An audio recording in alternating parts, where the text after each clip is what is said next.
Praise lord అండి. ఈరోజు Friday వాకింగ్గా ఆయన అంటే నేను అసలు ఈ వాక్యం ఎందుకు చెప్తున్నానంటే, ఒక దాంట్లో ఫేస్బుక్లో చూశానండి. ఒక పాస్టరు ఎంత భయంకరంగా మాట్లాడుతున్నాడంటే ఆయనది చూసాక చెప్పాలనిపించింది. నిజమే, దేవుడే చెప్పాడు, ఆయన నామం పేరట అనేక మంది వచ్చి ఆయన్ని అవమానిస్తారని. ఆ పాస్టర్ మాట్లాడుతున్నాడు. అతను పాస్టరే కాదు, ఎందుకంటే డబ్బు కోసం, తిండి కోసం అట్లా మారిన వాళ్ళు ఇలా మాట్లాడతారు. దేవుడి గురించి తెలిసిన వాడు ఎవడు మాట్లాడ్డు. అన్యజనుల మధ్య ఎక్కిరింపుగా మాట్లాడుతున్నాడు. అది చూశాక నాకు చెప్పాలనిపించింది.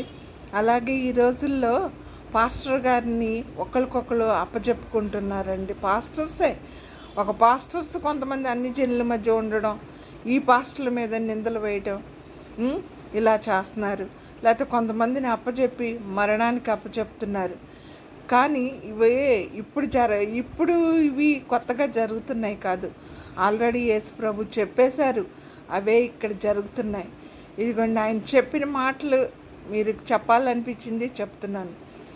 ఆయన ఒలీవల కొండ మీద కూర్చుండి ఉన్నప్పుడు శిష్యులు ఆయన వద్దకు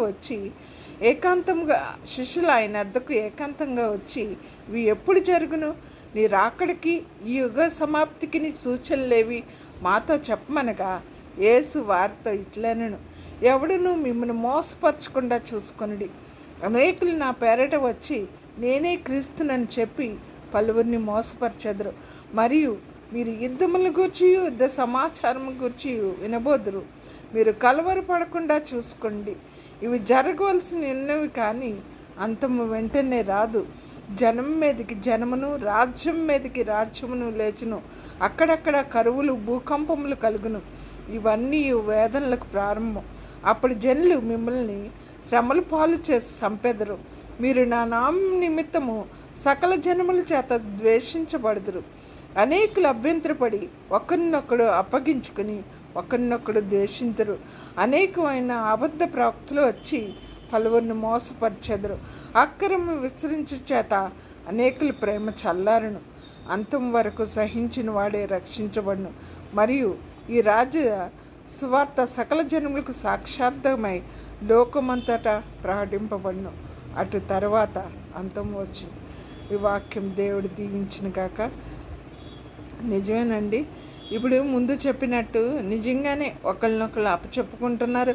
ఒక పాస్టర్ గారిని ఇంకో పాస్టర్ గారు విమర్శించడం, వారందరూ కలిసి దేవుని కోసం పనిచేయాలి తప్ప విమర్శించుకొని వాళ్ళిట్లా వీళ్ళిట్లా మనల్ని దేవుణ్ణి వెక్కిరింత పాలు చేస్తున్నాం. అన్నిలు కూడా ఇది అవకాశంగా తీసుకొని దుష్టులకి పాస్టర్ల వేషం వేసి దేవుని గురించి వెక్కిరింతగా మాట్లాడుతున్నాడు. కానీ దేవుడు వెక్కిరింపబడడు. వెక్కిరించిన వాడే నరకాగ్నిలో కూలినప్పుడు, వాడు అగ్నిలో మండుతున్నప్పుడు అవన్నీ వాడికి గుర్తొస్తాయి. ఏదో అనుకుంటున్నారు దేవునితో పెట్టుకుంటే, ఇప్పుడేం జరగట్లేదని అనుకోవద్దు. టైం ప్రవేశం అయింది. దేవుడు చూస్తున్నాడు, ఇంకా నా బిడ్డలు మారుతారని చూస్తున్నాడు. ఇది కానీ మీరు అలుసుగా తీసుకుని ప్రవర్తిస్తే మిమ్మల్ని ఎవరునూ రక్షించలేరు.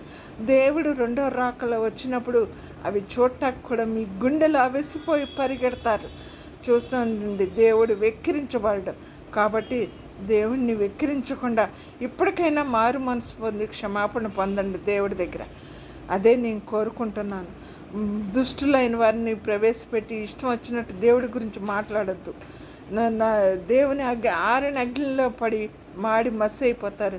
అప్పుడు అగ్ని ఆరదు, పురుగు చావదు.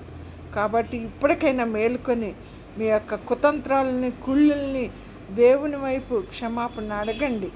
ఆయన వద్ద ఒప్పుకోండి. ఆయన పాదాల మీద పడి దేవుని గురించి ఇష్టం వచ్చినట్టు మాట్లాడవద్దు, దూషించొద్దు. దానికి మీరు సమాధానం చెప్పవలసి వచ్చిన రోజు వస్తుంది.